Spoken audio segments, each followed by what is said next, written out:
Alright, hey guys. So today we're going to talk about square knots and how to make them. And so the idea behind this is, and a lot of times in med school, we're taught how to do square knots, but I often feel it's rushed and that they don't do it in a standardized manner.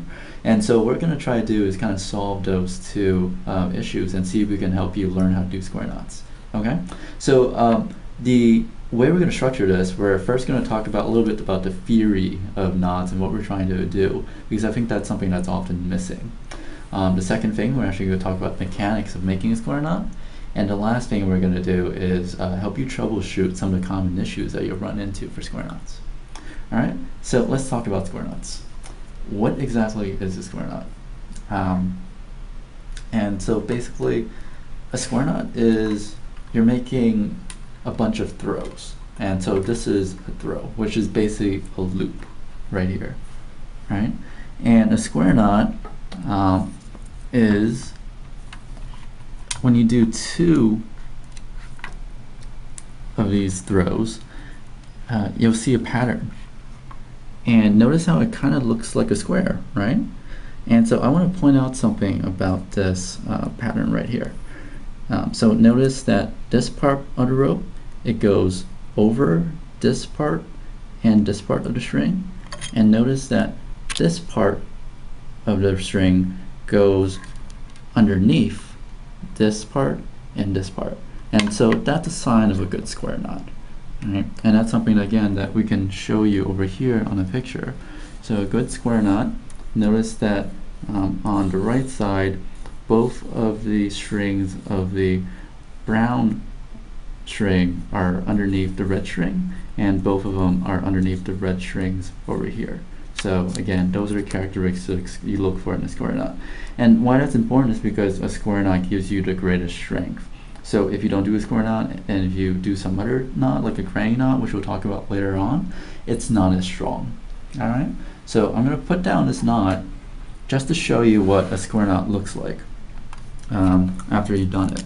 So you can see there's the two ropes that comes out together, and then there's the two parts of the string and it goes in together. So a square knot should look like this. Okay? And so that's your, I guess, your basic foundation for a square knot. When you're asked to do a square knot in the OR, it's going to be probably, 4 to 6 throws, depending on what your attending wants you to do. And so it will look something like this. This is essentially what you're doing. You're making 1, 2, 3, 4 loops, and then each loop you're kind of crossing the string across. And each of these are, again, that's a square knot, that's a square knot, that's a square knot. Okay. And so a couple of important things that I want you to keep in mind before we go forward. So when you're doing knots for a square knot, so technically you should be switching or crossing over your hands at each throw. So for one throw, your hands will be in this position. For the next throw, your hands will be switched in this position. The exception for this is when it's for the first throw. And for the first throw, we'll talk about why it's exception pretty soon. All right? All right, so without further ado, oh, and sorry, the next thing I want to say, don't let go of the string. Always keep them in your hand, don't let go, because if you let go, you can grab the wrong string by accident. So always, once you have a string in your hand, keep it there. All right, so we're going to go ahead and start with actually going through how to tie a square knot. So the first thing I'm going to do is kind of show you something to do, something wrong on purpose. All right.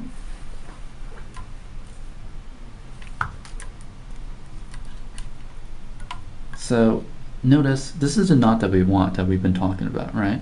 But you have this little cross right here, and you're probably wondering, I don't think that cross looks right. I don't think it should be there, and you're absolutely right, it shouldn't be there. So if you try to put this down, it's going to end up, not a good knot. It's not very strong. And to solve that problem, what you do is you cross your strings, right? And the string in your left hand should be in front of your body or closer to your body, and the string in your right hand should be further away from your body. And I've also marked the string with a white cord and as well put a piece of paper on my thumb to kind of show you which string end goes with which hand. And this is something you can do at home to help you with, but it's not something that you have to do, right? Okay, so starting position for tying a square knot, it's always this. It's crossed with the string in your left hand closer to your body and the string in your right hand further away from your body. All right, so let's get started. The first thing you do is you take your index finger, and I'm stressing your index finger, not your thumb, and you want to put it underneath the string, like so. Now take the string in your left hand and you want to make a loop with it, and so you can see the loop right here. That's the loop, right? And so you can just see the strings up here, they're kind of parallel to each other. And once you have that loop, connect your thumb with your index finger and then push your thumb through that loop that you just made. Now take the string in your left hand, put it in between your thumb and your index finger, and then pull it through. And so there you go, a nice little knot, and you just want to push that down, right? And so notice again, the left hand is on my left side and my right hand is on my right hand side still. So you didn't cross, and the reason you didn't cross before is because remember, in your starting position you already crossed the strings. So that's why you don't need to cross on your first throw. Okay, so that's the first throw. Let's talk about the second throw. And this one gets a little bit complicated and it might be a little bit hard to see, but hopefully we'll be able to get that down pretty well. So remember, in your first throw you use your index finger like this. For your second throw you want to use your thumb. So for one throw you use your index finger. For the next throw you use your thumb. For the throw after that use your index finger. The one after that the thumb. So you're always alternating throws with your index finger and thumb. So you want to start this by placing your thumb underneath like this, and I'm going to do an exaggerated motion to kind of show you something. So again, you're making a loop with your thumb and the two pieces of string, and again you can see it from up there, looks like that. And similar to the first time, connect your index finger and your thumb, and then push your index finger through the loop, and then place the string of your left hand between your thumb and index finger and pull that through. Okay, and so we're left with this, and again, we have that knot that we want and that we're looking for, and we have another cross again, and you're probably wondering, well, how do we get rid of that? And the answer is you cross your hands, right? And then put down the loop. So now notice here, my right hand is on my left side, but my left hand is on my right side. So for my third throw, my hands are crossed in positions than my second throw. So we're about to start the third throw, and it's pretty much the same thing as the first throw.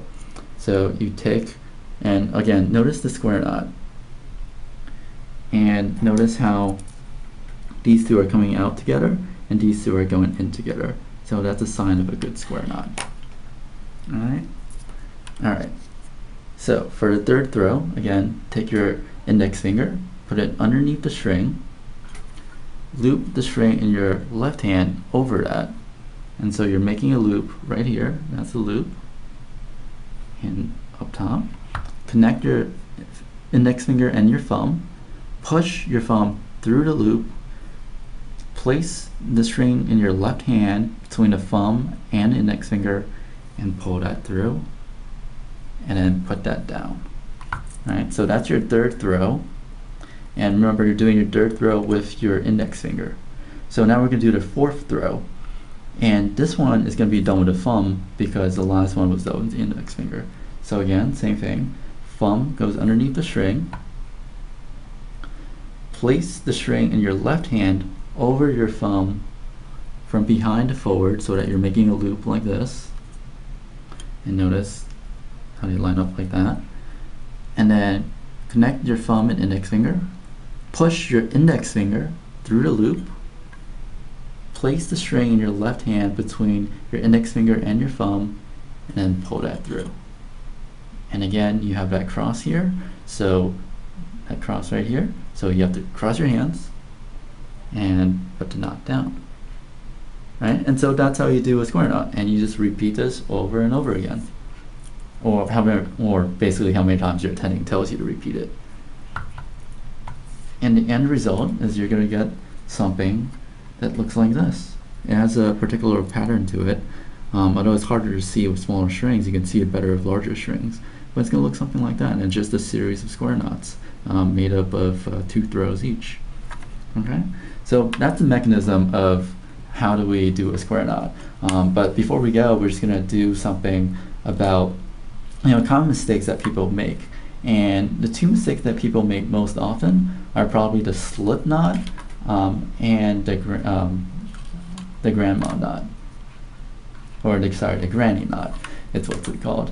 And I'm going to show you how those are made, and then why they're bad, and how to avoid doing those. Okay, so we're going back to the second throw. So you've only made 1 throw. So I'm just going to do that for you. I'm going to make my first throw, and so I'm about to make my second throw now. And so remember, for your second throw, you're supposed to use your thumb and to go under string. But what happens if I use my index finger instead? So I'm just going to go ahead and show you that. So index finger, make a loop, cross over, pull, and rotate. And so at first you're thinking, hey, that looks like a square knot again. I don't think there's anything wrong. But look a little bit closer, and you'll notice that, so look at the string. It goes underneath this part, but it goes over this part. And the same thing over here. It goes over this part, but it goes underneath that part. And so this is a classic example of what we call a granny knot. And so if we go to this picture right here, that can show you more. So a granny knot, again, on the right side here, notice that the black string, it goes over the red rope here, but under the red rope here. And then from this side, same thing. The brown rope goes over the red here and then under the red here. So that's a granny knot. And a granny knot's not as good, basically because it's not as strong as a square knot. Remember, the square knot, this red rope, it goes over both of these black ropes, and over here the red rope goes over the black rope in both here and here. Alright, so that's a granny knot. And a granny knot basically happens when you do the throw with the wrong finger. So instead of your index finger, you use your thumb, or in this case, instead of your thumb, you use your index finger. So the next one I'm going to talk about is what we call a slip knot.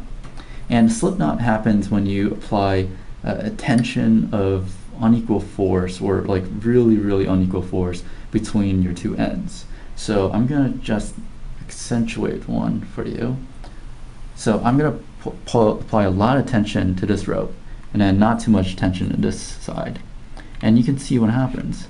Like, it's not a very good knot, and it doesn't look very good. It's not a very strong knot. And this is what happens when you put too much tension on one rope and then not enough tension on the other side, or some combination of the 2. And the only way to avoid it really is to put the same amount of tension on both sides of the rope, like this. Alright, so you want equal tension when you put the knot down. But again, it's not as easy as it sounds. It's a very hard thing to do, and it's something that people take years to do. I see residents, and sometimes even attendings sometimes make slip knots. So it's something that you're going to have to do by practice and by feel about how much tension to put on the ropes. Okay? Alright, so that's it for knots and troubleshooting. But we did have one extra thing for all of you. So for those of you who are visual learners or prefer charts to learn, we did put together something that kind of outlines everything that we did, and will help you organize how to tie strings. And we'll cut to that in 1 second.